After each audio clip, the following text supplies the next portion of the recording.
Greetings and salutations, Earthlings. Zube here, and I'm going to do a random collective reading. If you're interested in a personal reading, astrology, or tarot, my information is down below. So, I don't know what's about to bubble up, but it's something.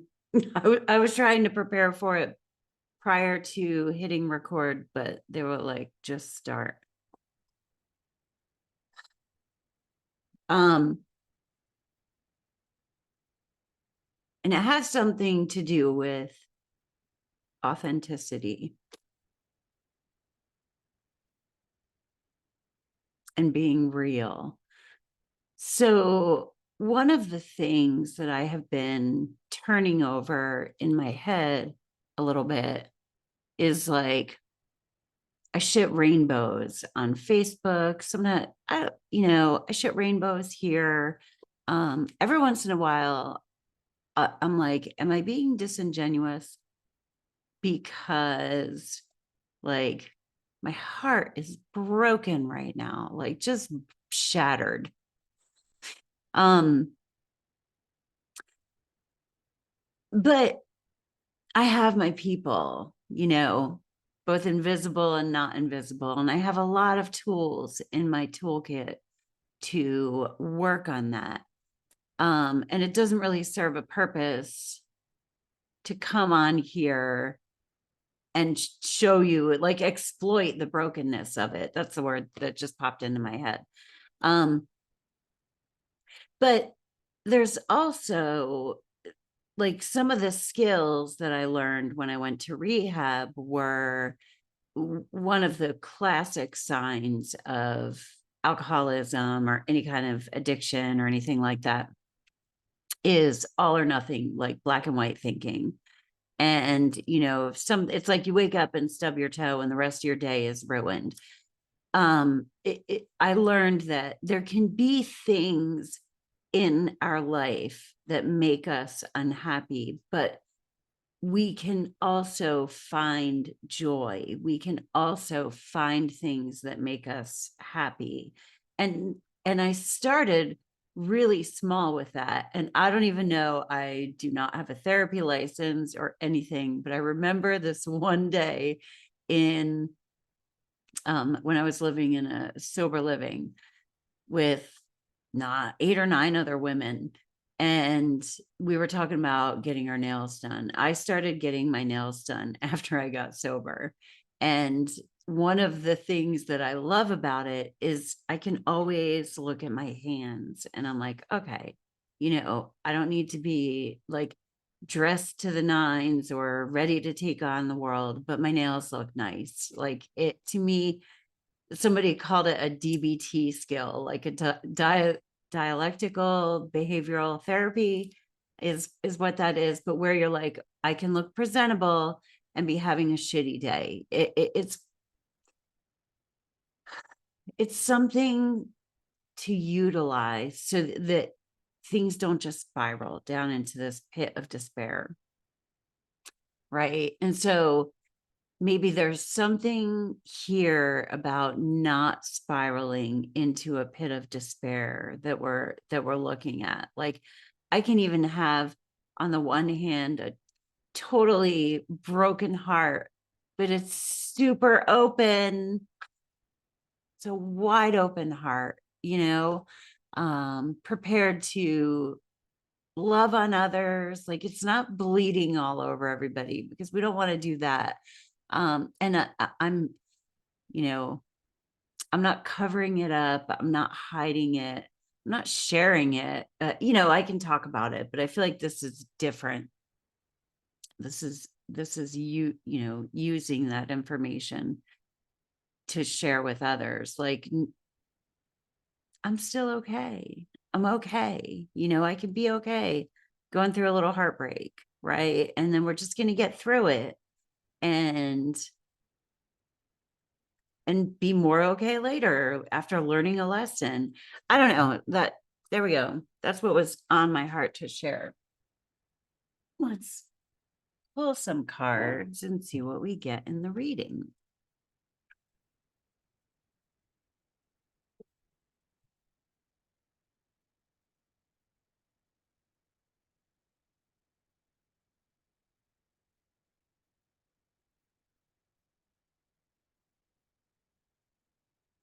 I can have a broken heart and not be a fucking mess. I think that's what I'm saying. Like, and people are free to have a broken heart and be a fucking mess. Cause I've been there too, but through spiritual work and self-reflection and, the AA program, I've learned that I can sort through things, and just because I'm having one struggle doesn't mean that I have to let everything all fall apart, if that makes sense. But those are skills, those are skills that take time to cultivate.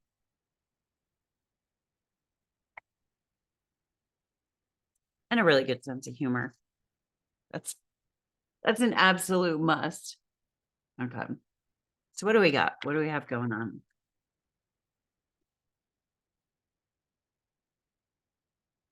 The world. So this is our internal energies. We have the world. The world is the culmination of a large lesson. It's, I kind of describe it like we're always moving and growing and learning through different lessons and cycles. This is a big cycle being wrapped up. Like this is the equivalent of like graduating high school or graduating kindergarten or graduating college. Like it's a graduation of sorts, a milestone. In the world in general. So that's within. We could just be looking at the world and maybe getting overwhelmed by what we're seeing. And you got to remember, you can do your nails and your hands can look nice, like amid what could be some really shattering stuff, right? What's in front of us? Eight of Wands. So the cool thing, the Eight of Wands is like things going back and forth. It's fire energy. So it's moving really quickly.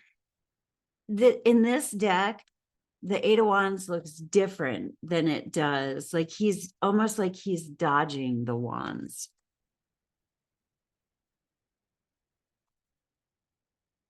So we could feel like we're suspended in air. And I mean, he can't get out of the way of any of these things. He's in the air. So like, but he's dodged them. There's a lot of activity, messages going back and forth, communication, things are moving really quickly. Maybe we're coming to the culmination and it's kind of like, I had this graduation party planned and like maybe the caterer is canceling or so and so can't come, and we're kind of like we can only do what's right in front of us, or things have already been set into motion, and however it's going to look is how it's going to look, and we thought we planned it perfectly, but it's possibly not going that way. What does God see?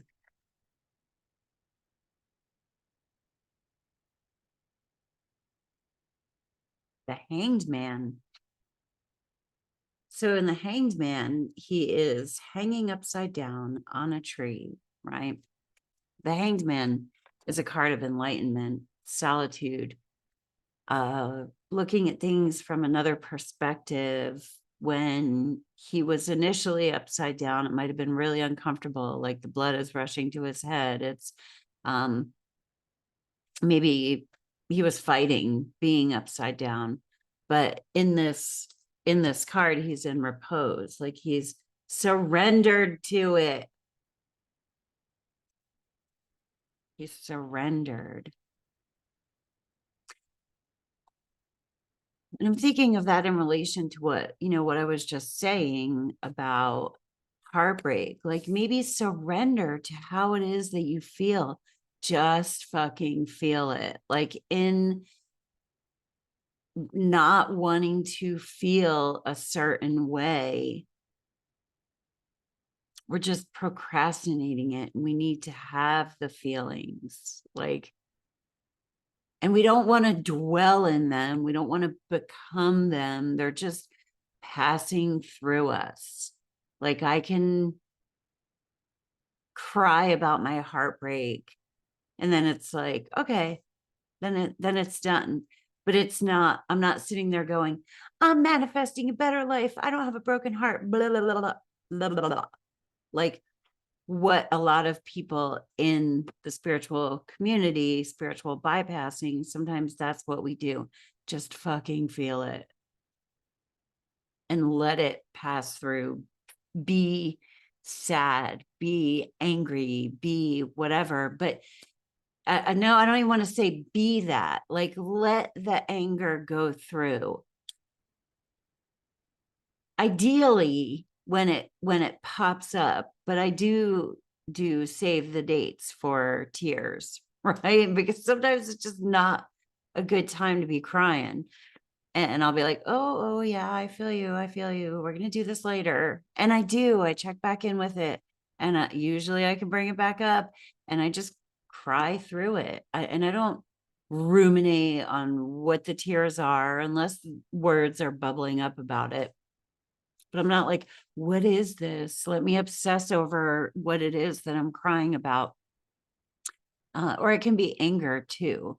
I'm a big fan, and I've said this before, of getting in my car, driving on I-10 in Texas or I-70 in Colorado. Because when you're on the highway and you're just pissed off and screaming in your car, nobody can hear you. It's like, I don't know. Although I told that to a friend one time and she accidentally pocket dialed somebody.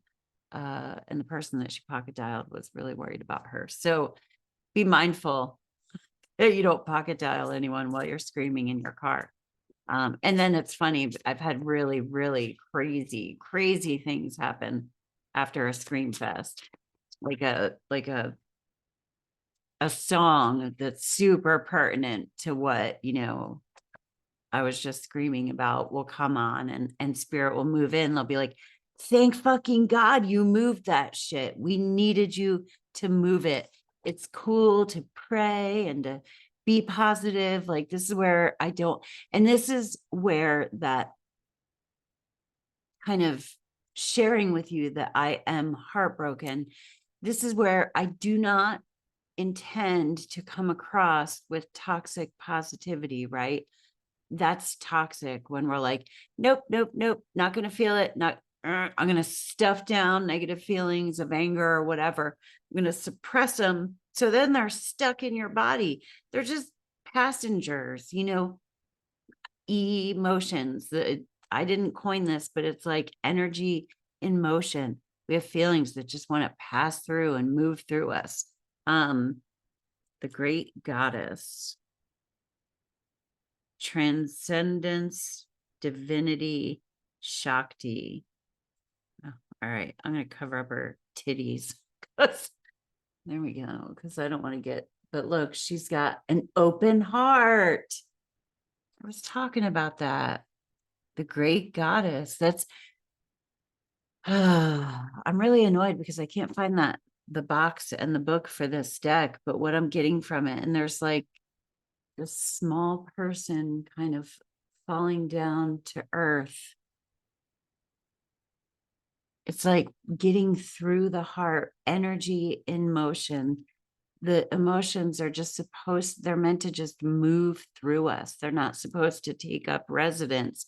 But when we're afraid to let them move and make tears come out of our eyes and do weird shit to our body involuntarily, it's like we try to take the involuntary process of our emotions and like freeze.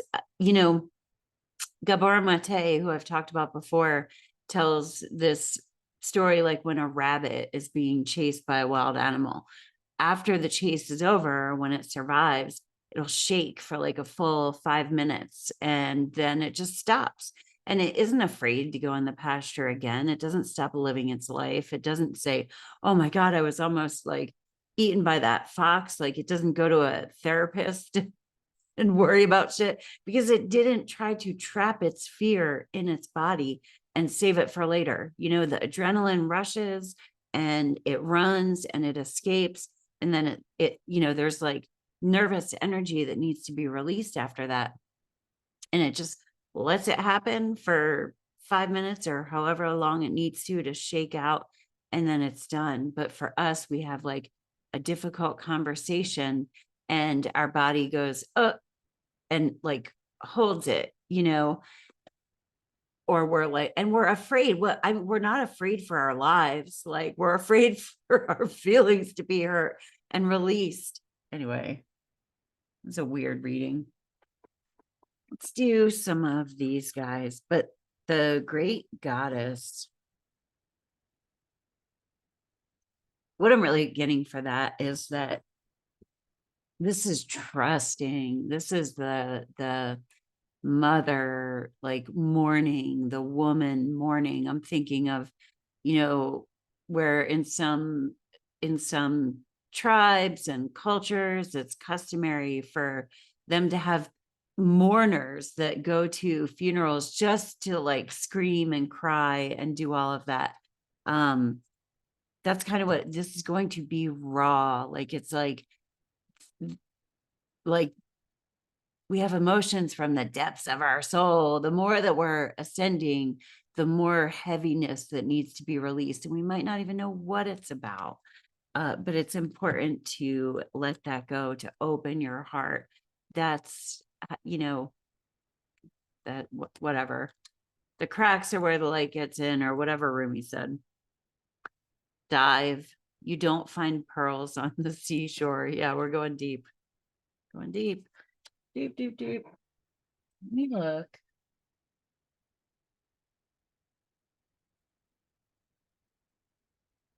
Here it is. I found it. Found it. Okay.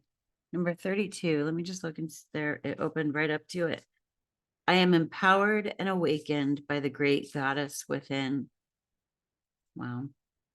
Pulling the great goddess card can be a sign that it's time to transcend your limitations and transmute them into power. You have the strength and intelligence it takes to do this, finding the harmony of both dark and light in your life, actualizing and honoring them both. You cannot have only one. Toxic positivity. No, it's like we've got to move through this density also. This card has an energy of divinity. There is something you are resisting, blocking with fear and limiting with complacency. You're at a powerful point and the goddess strength is within you. Call upon her.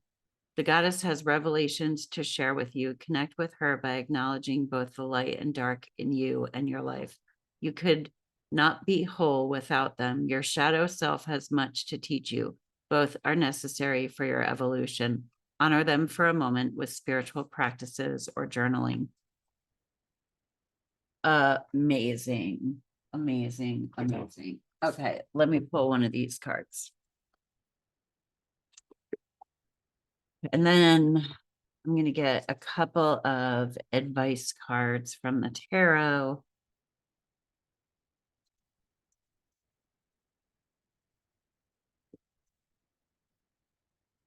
So yeah, we're encountering our darkness. I think we're afraid of really opening up. And that's something that I wanted to share with you, that I'm experiencing heartbreak currently. The reason I want to do that is because I don't want to be like inauthentic about the fact that I have struggles as well. I'm not allowing them to overcome my life so that the whole thing feels really messy. But salamander, Ouroboros, creative work, infinite wisdom, alchemy, but like hold the front door. Okay, look, so we have number 32 here. This is number 23. And there's also a pathway, all right, on this card. So it's not like that. The world card in like the Rider-Waite-Smith deck is an Ouroboros. And Ouroboros is the snake eating its own tail. It's kind of like, everything is a cycle. But like, look, so crazy. There's that and that. All right, let's see. What's this guy about? We have the number 32 and the number 23. So that's 555. Fives are change. I mean, conflict, shifting, confrontations. And it may be that we are confronting our own darkness, our own misgivings. Maybe we need to forgive ourselves. Energy is shifting course, and you are being guided to prepare for change and metamorphosis. There is no turning back or hiding away now. The spirits know you are ready. Are there projects left unfinished? Are you procrastinating over your next move? Nudge yourself back to creative work and keep that fire burning alive. If the fire is beginning to flicker, the responsibility falls to you. When you finally own the wisdom of your creative aptitude, you will be able to teach others to ignite their flames as well. Salamanders have been recorded in multiple medieval texts on alchemy and magic, even appearing in notes by Aristotle and Leonardo da Vinci. Salamanders teach us to step into our power and show others what we're made of, to learn to adapt to changing environments and survive at all costs. Call on their spirits when you need aid in facing adversity, comfort in changing surroundings, to add energy to a forgotten or neglected cause, or bridge passions with grounded reality. There is no task too big for the salamander to work on. So with this, there may be a lot of things coming up. We've graduated. It's time to lead. If that's something that you're feeling, it's time to lead. With the world card, we have learned a big lesson. We've wrapped up a big cycle in life. When you graduate from high school, you're a total badass to all the other high school kids and the younger grades. You made it. You got out of high school. And then you're like, holy shit, I'm a fucking baby in the world. That's what it is. That's where we're at right now. It's like we need to do something that where we're a novice again, or we insecure, like we've mastered something, but and this guy is like dodging. We're getting all kinds of messages about this, and we're like, yeah, but I'm not perfect, but are you not a fucking mess? Like, have you learned a lot of shit? Then you have something valuable to share. Interesting. The great goddess transcending. I almost want to go back and look at this again. 32. Yes, look at this. Wait, it's going up. The being is going up. I was kind of seeing it coming down to her, but who knows? Whatever makes sense for you. It's time to lead. That's only the soul who accepts her. Let's see. The universal mother, queen of the cosmos, she who is and she who gives eternal life, but who can also take it away. She who at will could create or demolish earth if provoked, going up or going down, destroying without hesitation all she has created, a supreme being of the most powerful feminine essence. Many have tried to travel her depths to the place of the soul, but many have failed to make it to the place so full of everything you can hardly fathom any of it. It is total light and total dark, the harmonization of the forces of good and evil, a place where it's understood that the universe is as it should be, that the evolution of our collective consciousness is right on cue. Notice the floating crystal path leading you to her soul. It is beautiful but deadly, slippery, transparent, and movable. Observe the skeletons of those who fell, deemed unworthy, incapable of understanding the truth she offers. The price you pay is letting go of what you are comfortable knowing. realizing the illusions that once brought you ignorant bliss. Only the soul who accepts her as she is can make it to ascension. The one who can accept both the beauty and ugliness within her. Only then will they have total transcendence of the soul, the higher awakening and activation of their power. There is potential for growth and prosperity if they can make it past their own limitations and worldly illusions. A peaceful valley is just beyond the barren desert. Look, you know, that darkness is within us. It's within others. Like, look to others, and do they hold the darkness that is really within you? Yeah. Focus. It's a weird world out there, and it's time to lead, but the only way that we're going to be able to lead is if we are courageous and brave, if we see that the world is like not duality. Can we embrace the light and the dark within others and within ourselves? I can do it. I'm up to it. I'm up to the challenge. Are you? Anyway, thank you for stopping by. Have a great day on earth. Peace. Namaste.